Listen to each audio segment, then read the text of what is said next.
안녕하세요. 반갑습니다. 오늘도 하나님의 은혜와 값진 사랑이 넘치는 귀하고 복된 매일 예배, 그리고 또한 우리의 하루하루의 걸음들이 되시기를 간절히 기도하고 축복합니다.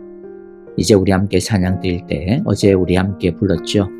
성령이여 임하소서 우리 함께 부르시면서요. 사순절을 넘어 오순절의 은혜를 우리 기대하며 함께 찬양하겠습니다.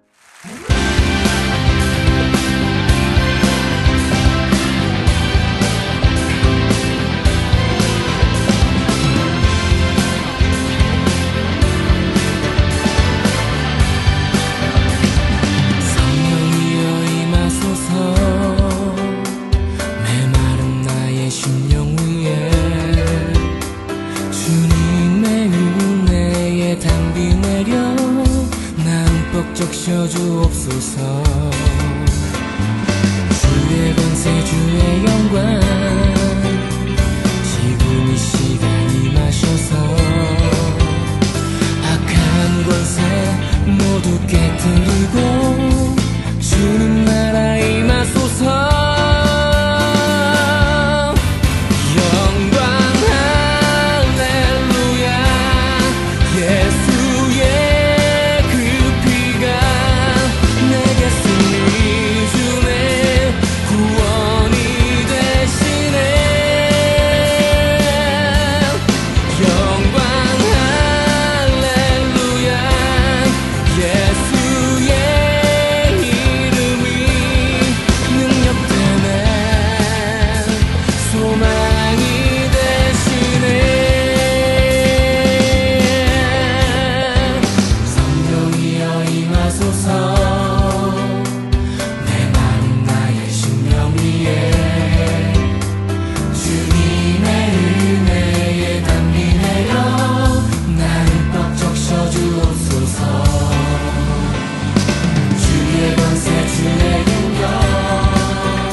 이제 오늘 우리에게 주시는 하나님의 말씀을 읽겠습니다. 사무엘상 12장 7절부터 31절의 말씀인데요. 영상을 통하여서 우리 함께 읽겠습니다. 한 절씩 교독하면서 읽었으면 좋겠습니다. 7절 함께 읽겠습니다. 나단이 다윗에게 이르되 당신이 그 사람이라. 이스라엘의 하나님 여호와께서 이와 같이 이르시기를 내가 너를 이스라엘 왕으로 기름 붓기 위하여 너를 사울의 손에서 구원하고 네 주인의 집을 네게 주고 네 주인의 아내들을 네 품에 두고 이스라엘과 유다 족속을 네게 맡겼느니라. 만일 그것이 부족하였을 것 같으면 내가 네게 이것저것을 더 주었으리라. 그러한데 어찌하여 내가 여호와의 말씀을 업신여기고 나보기에 악을 행하였느냐. 내가 칼로 햇사람 우리아를 치되 암몬 자손의 칼로 죽이고 그의 아내를 빼앗아 내 아내로 삼았도다. 이제 내가 나를 업신여기고 햇사람 우리아의 아내를 빼앗아 내 아내로 삼았은즉 칼이 내 집에서 영원토록 떠나지 아니하리라 하셨고, 여호와께서 또 이와 같이 이르시기를, 보라, 내가 너와 네 집에 재앙을 일으키고 내가 내 눈앞에서 네 아내를 빼앗아 내 이웃들에게 주리니 그 사람들이 네 아내들과 더불어 백주에 동침하리라. 너는 은밀히 행하였으나 나는 온 이스라엘 앞에서 백주의 이 일을 행하리라 하셨나이다. 내가 여호와께 죄를 범하였노라. 여호와께서도 당신의 죄를 사하셨나니 당신이 죽지 아니하려니와 이 일로 말미암아 여호와의 원수가 크게 비방할 거리를 얻게 하였으니 당신이 낳은 아이가 반드시 죽으리이다. 하고 나단이 자기 집으로 돌아가니라. 우리아의 아내가 다윗에게 낳은 아이를 여호와께서 치심에 심히 앓는지라. 다윗이 그 아이를 위하여 하나님께 간구하되 다윗이 금식하고 안에 들어가서 밤새도록 땅에 엎드렸으니 그 집의 늙은 자들이 그 곁에 서서 다윗을 땅에서 일으키려 하되 왕이 듣지 아니하고 그들과 더불어 먹지도 아니하더라. 이래 만에 그 아이가 죽으니라. 그러나 다윗의 신하들이 아이가 죽은 것을 왕에게 아뢰기를 두려워하니 이는 그들이 말하기를, 아이가 살았을 때에 우리가 그에게 말하여도 왕이 그 말을 듣지 아니하셨나니 어떻게 그 아이가 죽은 것을 그에게 아뢰 수 있으랴. 왕이 상심하시리로다. 다윗이 그의 신하들이 서로 수군거리는 것을 보고 그 아이가 죽은 줄을 다윗이 깨닫고 그의 신하들에게 묻되, 아이가 죽었느냐? 죽었나이다 하는지라. 다윗이 땅에서 일어나 몸을 씻고 기름을 바르고 의복을 갈아입고 여호와의 전에 들어가서 경배하고 왕궁으로 돌아와 명령하여 음식을 그 앞에 차리게 하고 먹은지라. 그의 신하들이 그에게 이르되, 아이가 살았을 때에는 그를 위하여 금식하고 우시더니 죽은 후에는 일어나서 잡수시니 이 일이 어찌 됨이니까. 아이가 살았을 때 내가 금식하고 운 것은 혹시 여호와께서 나를 불쌍히 여기사 아이를 살려주실는지 누가 알까 생각함이거니와 지금은 죽었으니 내가 어찌 금식하랴. 내가 다시 돌아오게 할 수 있느냐? 나는 그에게로 가려니와 그는 내게로 돌아오지 아니하리라.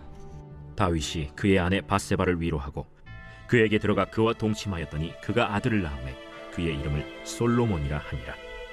여호와께서 그를 사랑하사 선지자 나단을 보내 그의 이름을 여디디아라 하시니 이는 여호와께서 사랑하셨기 때문이더라.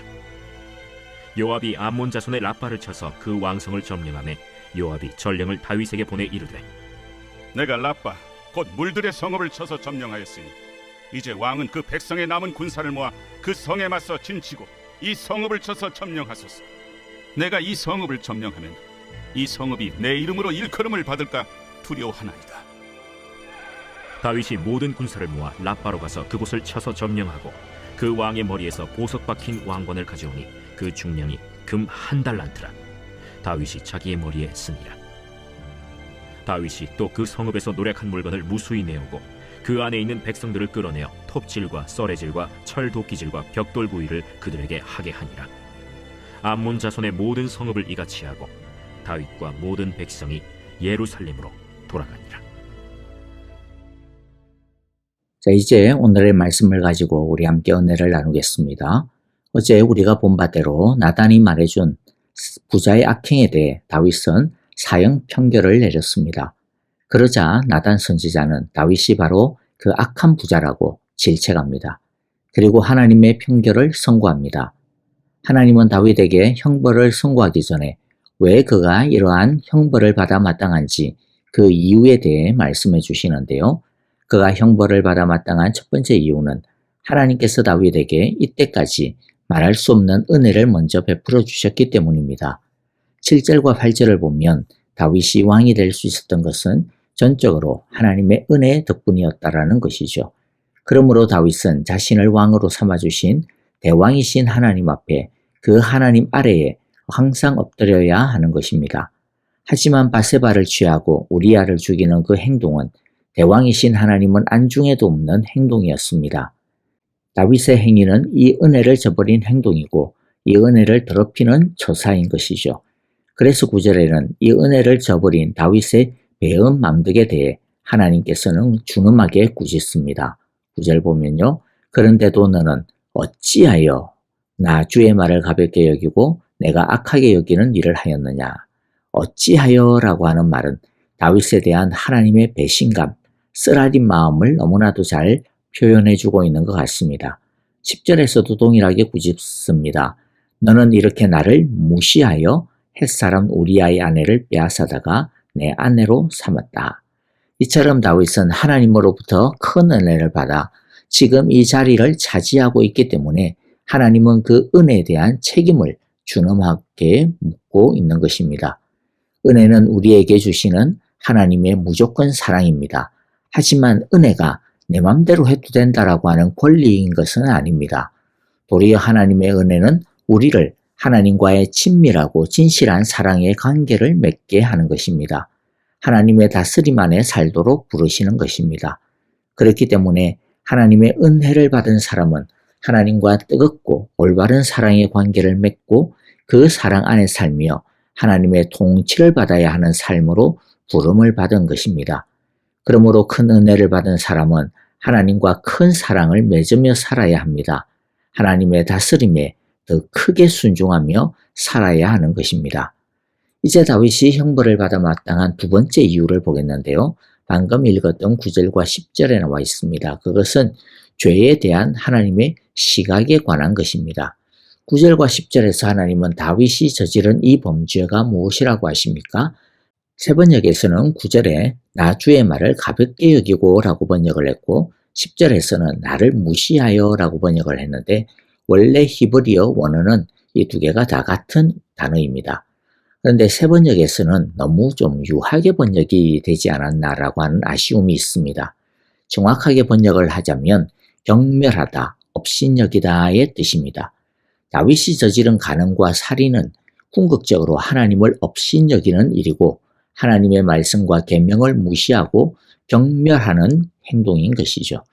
이것이 죄에 대한 하나님의 해석이고 시각입니다. 죄는 단순히 어떠한 규정을 어기는 정도가 아닙니다. 죄는 단순히 상대방에게 해를 끼치는 것이 아닙니다. 죄는 말씀과 계명을 주신 하나님을 짓밟는 짓거리인 것입니다.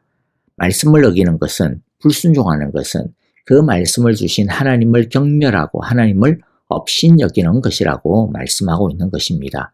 이것이 죄의 본질입니다. 그렇기 때문에 하나님은 죄에 대해 노하시는 것입니다. 죄에 대해 형벌을 내리시는 것입니다. 그러므로 우리가 그냥 별것 아닌 것처럼 짓는 죄가 얼마나 사실은 심각한 것인지 우리 모두 깊이 각인하는 시간이 되시기를 간절히 바랍니다. 하나님의 이런 선고를 듣고 다윗은 즉각 회개합니다. 13절에 그때 다윗이 나단에게 자백하였다. 내가 주님께 죄를 지었습니다. 다윗의 회개를 보면서 우리가 어떻게 회개를 해야 하는지에 대해 배울 수가 있는 것 같습니다. 먼저 다윗은 즉각 회개했습니다. 말씀을 듣는 즉시 회개했습니다. 하나님의 말씀에 의해 찔림이 있으면 우리는 즉각 회개해야 됩니다. 미루면 안 됩니다. 또 다윗은 변명하지 않았습니다. 솔직하게 자신의 잘못을 회개했습니다. 회개는 남 탓이나 상황 탓을 하는 것이 아닙니다. 자기 문제로 인정하고 자기 죄로 인정하는 것이 회개입니다. 다윗은 하나님께 죄를 지었다라고 고백을 하고 있습니다. 그렇다고 해서 다윗이 우리아나 바세바에게 무슨 죄책감은 하나도 없다 그런 뜻이 아닙니다. 사람에게 죄를 지었을 뿐만 아니라 궁극적으로 하나님께 죄를 지은 것이다 라고 하는 뜻입니다. 하나님은 이 회개를 듣고 다시 다윗에게 은혜를 베풀어 주십니다. 13절에 보니까 주님께서 임금님의 죄를 용서해 주실 것입니다. 그러므로 임금님은 죽지는 않으실 것입니다. 율법에 따르면 다윗의 죄는 죽을 죄에 해당이 됩니다. 다윗으로 말미암아 우리아는 죽임을 당했고 우리아의 아내 바세바는 탈취를 당한 것이나 다름이 없습니다. 그런데 하나님은 다윗의 자백을 듣고는 은혜를 베풀어서 죽지 않게 해주십니다. 죽음 마땅하고 왕의 자리를 빼앗기는 것이 마땅하지만 하나님은 또다시 다윗에게 은혜를 베풀어 주십니다. 그러면서 동시에 이 죄로 인해 마땅히 감당해야 되는 벌에 대해서도 말씀을 하십니다. 다윗과 밧세바 사이에서 죄로 인해 태어난 아이가 죽게 될 것이라고 말씀합니다. 하나님은 죄악을 용서하시지만 그러나 죄의 결과까지 다 없던 걸로 그냥 무효화시키는 것은 아닙니다. 하나님의 말씀처럼 아이가 심히 아프게 되었습니다. 다윗은 아이를 위해 금식하며 밤새도록 하나님께 간절하게 기도합니다. 하지만 아이는 7일 만에 죽습니다. 신하들은 아이가 죽은 사실을 왕에게 보고할 엄두조차도 내지 못합니다. 왜냐하면 그동안 아이를 위해 간절하게 기도했던 다윗이 얼마나 큰 충격을 받을지, 또 아이의 죽음을 과연 어떻게 받아들일 수 있을지 그것을 가늠할 수가 없었기 때문에 너무 두려웠기 때문입니다. 하지만 아이가 죽었다라고 하는 소식을 듣자 다윗은 일어나 몸을 씻고 의복을 갈아입고 하나님께 예배합니다. 또한 금식을 끝내고 음식을 먹습니다. 그런 다윗을 보고서 사람들은 깜짝 놀랍니다. 다윗은 놀라는 사람들에게 이렇게 대답을 합니다. 다윗이 대답하였다. 아이가 살아있을 때에 내가 금식하면서 운 것은 혹시 주님께서 나를 불쌍히 여기셔서 그 아이를 살려주실지도 모른다고 생각하였기 때문이요. 그러나 이제는 그 아이가 죽었는데 무엇 때문에 내가 계속 금식하겠소? 내가 그를 다시 돌아오게 할 수 있겠소? 나는 그에게로 갈 수 있지만 그는 나에게로 올 수가 없소. 자, 우리는 여기서 은혜와 기도에 대해서 좋은 것을 배울 수가 있습니다. 첫째, 기도는 하나님의 주권을 붙드는 것입니다. 다윗이 금식하며 온 것은 비록 이 아이가 죽는 것이 하나님의 계획이기는 하지만은 그러나 혹시라도 만에 하나 하나님이 그 뜻을 돌이킬 수도 있지 않을까라고 하는 마음 때문이었습니다. 혹시라고 하는 말은 하나님의 주권적 결정을 바라보는 믿음의 표현입니다. 다윗은 자유로운 하나님의 주권에 따라 혹여나 원래의 계획을 하나님께서 바꾸어 주시지 않을까라고 하는 그러한 기대를 가졌던 것이죠. 우리는 기도할 때 하나님의 주권에 전적으로 의지해야 할 것입니다. 둘째, 거절도 응답임을 우리는 배워야 합니다. 다윗은 아이가 죽은 것도 하나님의 응답으로 보았습니다. 우리는 하나님의 뜻이 무엇이든지 그 모든 것을 겸허하게 받아들여야 합니다. 무엇이든지 전적으로 아멘으로 믿어야 합니다. 우리 모두 기도할 때는 다윗처럼 하나님의 절대적인 주권을 믿고 불가능한 상황 가운데일지라도 혹시나 하는 기대를 가지고 진심으로 간절하게 기도해야 할 것입니다. 또 하나님께서 어떤 모양으로 응답하시든지 간에 심지어는 그것이 거부하는 것일지라도 우리는 하나님의 그 모든 것들이 하나님의 선이라고 하는 것을 믿고 무엇이든지 감사하며 찬양해야 할 것입니다.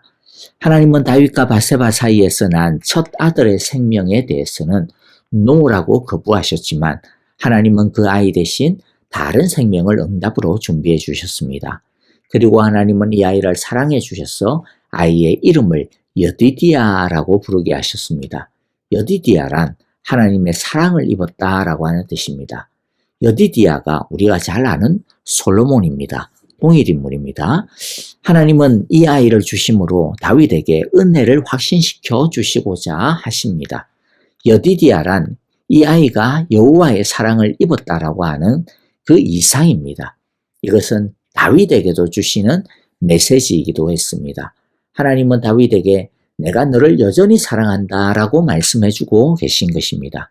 이처럼 하나님의 지혜와 계획은 우리가 상상하는 이상입니다. 뿐만 아니라 하나님은 이 모든 일들의 배경이 되었던 암몬과의 전쟁에서 완전히 이기게 해주십니다. 은혜를 계속 내려주신 것이죠. 말씀을 마무리합니다. 은혜는 값없이 받는 것이지만 은혜에는 목적이 있습니다. 은혜 받은 사람은 하나님과 더 친밀한 사랑을 쌓아야 하며 하나님의 통치 아래서 살아야 합니다. 죄란 말씀과 계명을 주신 하나님을 경멸하고 업신여기는 무서운 것입니다.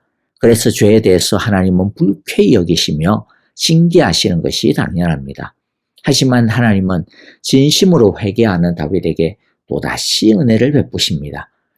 진심으로 회개할 때 하나님은 용서해 주십니다. 하지만 죄의 결과는 남아있어 그 결과를 감당해야 할 수도 있습니다. 그것은 하나님께서 우리 안에서 죄를 완전히 제거하고 죄를 우리가 미워하도록 하시기 위함입니다.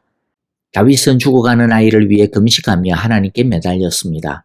하지만 아이의 생명을 하나님이 거두어 가시자 하나님의 주권을 인정하며 받아들입니다. 참된 기도는 하나님의 은혜를 기대하며 간절하게 아뢰는 동시에 모든 것은 하나님의 주권에 있음을 인정하며 어떠한 것이라도 응답으로 받아들이고 감사하는 것입니다. 이렇게 하나님의 주권을 높이는 다윗에게 하나님은 당신의 사랑을 재확인시켜 주십니다. 다윗에게 새로운 아들을 주시며 또한 암몬과의 전쟁에서도 최종적으로 승리를 거두게 하십니다. 다윗의 연약함과 번죄함에도 불구하고 은혜를 베풀어 주신 것입니다. 우리도 마찬가지입니다. 우리도 오직 은혜로만 살 수 있음을 항상 기억하고 그 은혜 안에서 살아가는 순종하는 우리 모두가 되어지시기를 간절히 기도하고 축복합니다. 아멘. 자, 오늘 우리에게 주신 하나님의 말씀 마음에 새기면서요, 우리 함께 기도했으면 좋겠습니다. 그리고 교회와 특별히 믿음의 한 지체가 되어지는 목장 식구들을 위하여서 기도해 주시고요. 또 아프신 분들 많이 있습니다. 특별히 지수영 집사님 암치료 깨끗하게 나음을 잊게 하소서라고 기도해 주시고요. 그리고 또 우리 선교사님들을 위하여서 기도해 주시고 튀르키예 대지진을 위하여서도 그리고 우크라이나 땅에 속히 평화가 깃들기를 우리 함께 찬양하며 기도하겠습니다.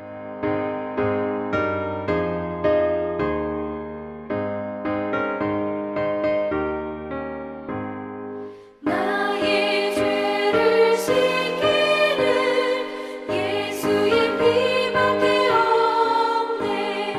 다시 정케 하기도 예수의 피밖에 없네. 예수의 흘린 피 날 이게 하오니 귀하고 귀하다. 예수의 피밖에 없네. 나를 정케 하기는 예수의 피밖에 없네. 사죄라는 증거도 예수의 피밖에 없네. 예수의 흘린 피 날 이게 하오니 귀하고 귀하다. 예수의 피밖에